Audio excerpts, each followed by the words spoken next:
ਹਰਸ਼ਤ ਮਹਿਤਾ ਦਾ ਨਾਂ 80 ਤੇ 90 ਦੇ ਦਹਾਕੇ ਵਿੱਚ ਕਾਰੋਬਾਰ ਦੀ ਦੁਨੀਆ ਵਿੱਚ ਕਾਫੀ ਚਰਚਾ ਵਿੱਚ ਰਿਹਾ ਸੀ।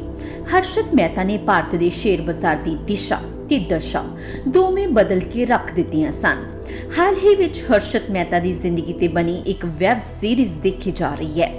ਹਰਸ਼ਤ ਮਹਿਤਾ ਜਿੰਨੀ ਛੇਤੀ ਸ਼ੇਅਰ ਮਾਰਕੀਟ ਦੀਆਂ ਪੌੜੀਆਂ ਤੇ ਉੱਪਰ ਚੜਿਆ ਸੀ, ਉਨੀ ਹੀ ਤੇਜ਼ੀ ਨਾਲ ਹੇਠਾਂ ਡਿੱਗਿਆ ਸੀ।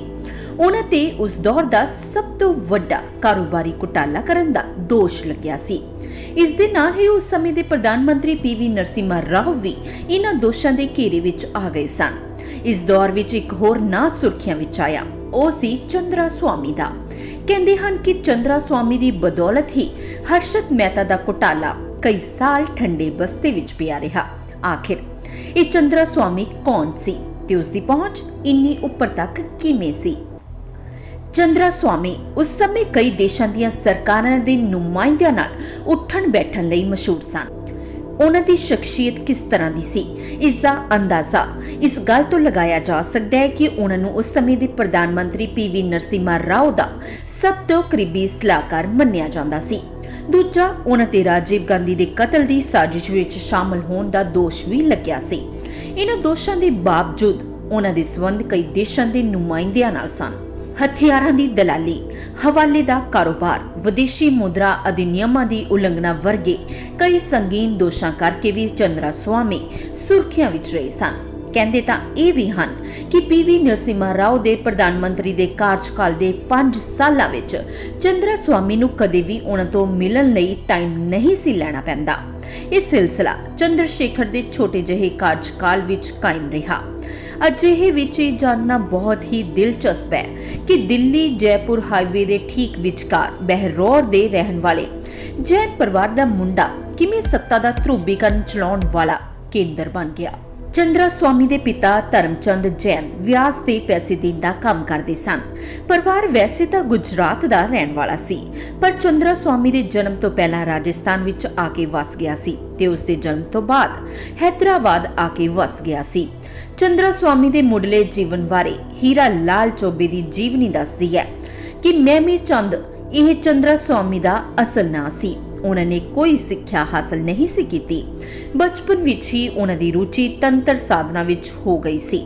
16 ਸਾਲ ਦੀ ਉਮਰ ਵਿੱਚ ਉਹ ਸੰਨਿਆਸੀ ਯਾਨੀ ਕਿ ਤਾਂਤਰਿਕ ਬਣ ਗਏ ਸਨ।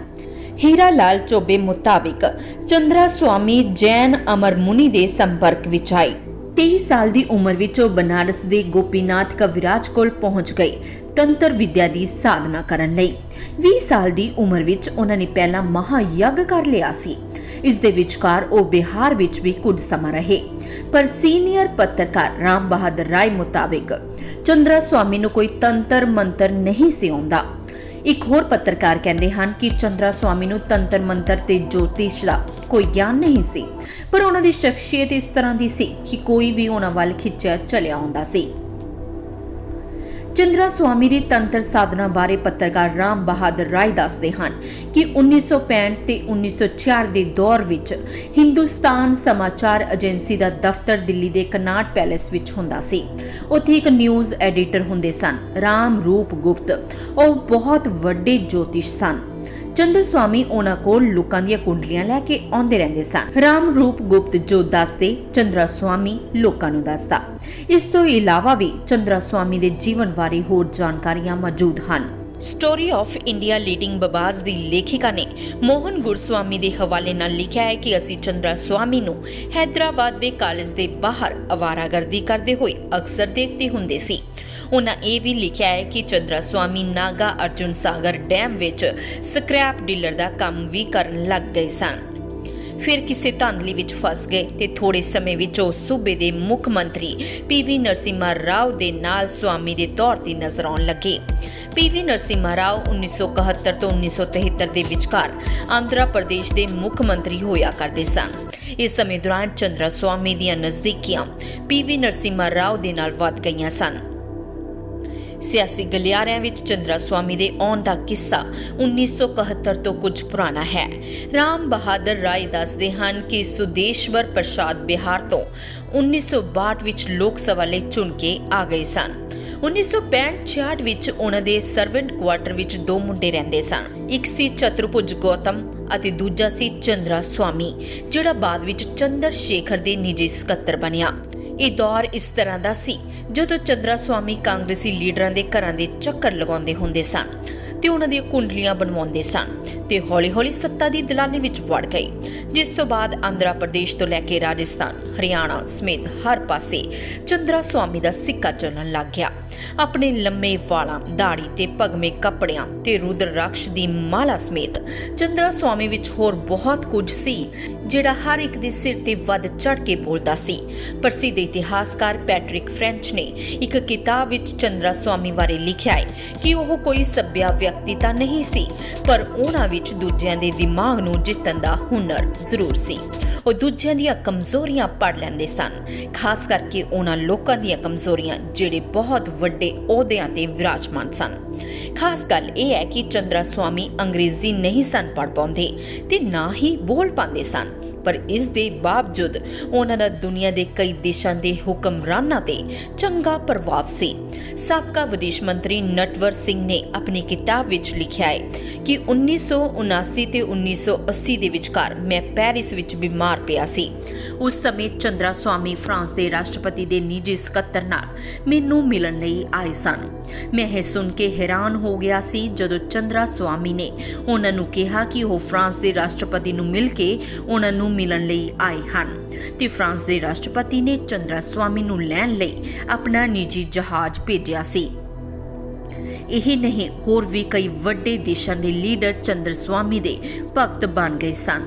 ਚੰਦਰਾ ਸਵਾਮੀ ਦੇ ਇੱਥੋਂ ਤੱਕ ਪਹੁੰਚਣ ਪਿੱਛੇ ਸਾਊਦੀ ਅਰਬ ਦੇ ਹਥਿਆਰੀ ਕਾਰੋਬਾਰੀ ਅਦਨਾਨ ਖਾਜੋਗੀ ਦੇ ਕਾਰੋਬਾਰੀ ਸਬੰਧਾਂ ਦਾ ਵੱਡਾ ਹੱਥ ਰਿਹਾ ਹੈ। ਹਥਿਆਰ ਕਾਰੋਬਾਰੀ ਅਦਨਾਨ ਖਾਜੋਗੀ ਨੂੰ ਭਾਰਤ ਲੈ ਕੇ ਆਉਣ ਵਾਲਾ ਚੰਦਰਾ ਸਵਾਮੀ ਹੀ ਸਨ। ਇਸ ਤੋਂ ਬਾਅਦ ਹਥਿਆਰਾਂ ਦੀ ਖਰੀਦ ਵਿੱਚ ਕਮਿਸ਼ਨ ਖੋਰੀ ਦੀ ਖੇਡ ਸ਼ੁਰੂ ਹੋ ਗਈ ਸੀ।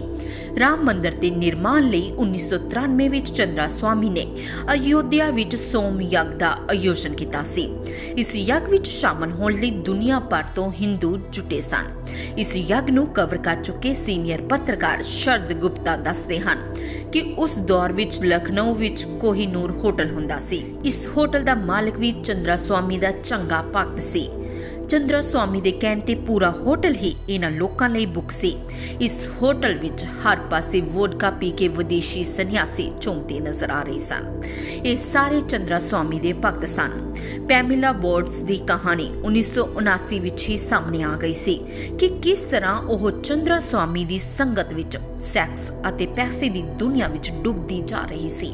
ਮਿਸ ਇੰਡੀਆ ਰਹੀ ਪੈਮਿਲਾ ਨੇ ਇੱਕ ਇੰਟਰਵਿਊ ਵਿੱਚ ਦੱਸਿਆ ਸੀ ਕਿ ਉਹ ਚੰਦਰਾ ਸਵਾਮੀ ਲਈ ਲੋਕਾਂ ਨੂੰ ਰਜਾਉਣ ਦਾ ਕੰਮ ਕਰਦੀ ਸੀ। ਚੰਦਰਾ ਸਵਾਮੀ ਨੇ ਪੈਸੇ, ਹਥਿਆਰ, ਸੈਕਸ ਤੇ ਸਿਆਸੀ ਪਹੁੰਚ ਨੂੰ ਇਸ ਤਰ੍ਹਾਂ ਦਾ ਕਾਕਟੇਲ ਬਣਾ ਲਿਆ ਸੀ ਜਿਸ ਨਾਲ ਉਹ ਕਿਸੇ ਤੋਂ ਵੀ ਕੁਝ ਵੀ ਕਰਵਾ ਲੈਂਦੇ ਸਨ, ਪਰ ਕਿਸੇ ਦਾ ਇੱਕੋ ਜਿਹਾ ਸਮਾਂ ਨਹੀਂ ਰਹਿੰਦਾ। 1996 ਤੋਂ ਬਾਅਦ ਉਹਨਾਂ ਦਾ ਬੁਰਾ ਦੌਰ ਸ਼ੁਰੂ ਹੋ ਗਿਆ। ਇਸ ਤੋਂ ਬਾਅਦ ਉਹਨਾਂ ਤੇ ਇੱਕ ਤੋਂ ਬਾਅਦ ਇੱਕ ਮੁਕੱਦਮੇ ਚੱਲਣੇ ਸ਼ੁਰੂ ਹੋ ਗਏ। ਉਹਨਾਂ ਨੂੰ ਤਿਹਾੜ ਜੇਲ੍ਹ ਵੀ ਜਾਣਾ ਪਿਆ। ਇਸ ਤੋਂ ਬਾਅਦ ਚੰਦਰਾ ਸਵਾਮੀ ਸੱਤਾ ਦੇ ਕੇਂਦਰ ਤੋਂ ਬਾਹਰ ਹੋ ਗਏ, ਪਰ ਉਹਨਾਂ ਦੇ ਦੋਸਤ ਹਰ ਥਾਂ ਤੇ ਮੌਜੂਦ ਸਨ। ਇੰਨਾ ਕੁਝ ਹੋਣ ਦੇ ਬਾਵਜੂਦ ਉਹ ਦਿੱਲੀ ਦੇ ਆਲੀਸ਼ਾਨ ਫਾਰਮ ਹਾਊਸ ਵਿੱਚ ਜਮੇ ਰਹੇ। ਵੈਦ ਪ੍ਰਤਾਪ ਵੈਦਿਕ ਦੱਸਦੇ ਹਨ ਕਿ ਚੰਦਰਾ ਸਵਾਮੀ ਨੇ ਆਪਣੀ ਸਾਰੀ ਪਾਵਰ ਪੁੱਠੇ ਸਿੱਧੇ ਕੰਮਾਂ ਵਿੱਚ ਲਗਾ ਦਿੱਤੀ ਸੀ। ਉਹ ਚਾਹੁੰਦਾ ਤਾਂ ਉਹ ਚੰਗਾ ਕੰਮ ਵੀ ਕਰ ਸਕਦਾ ਸੀ। Bureau report, Punjab 9।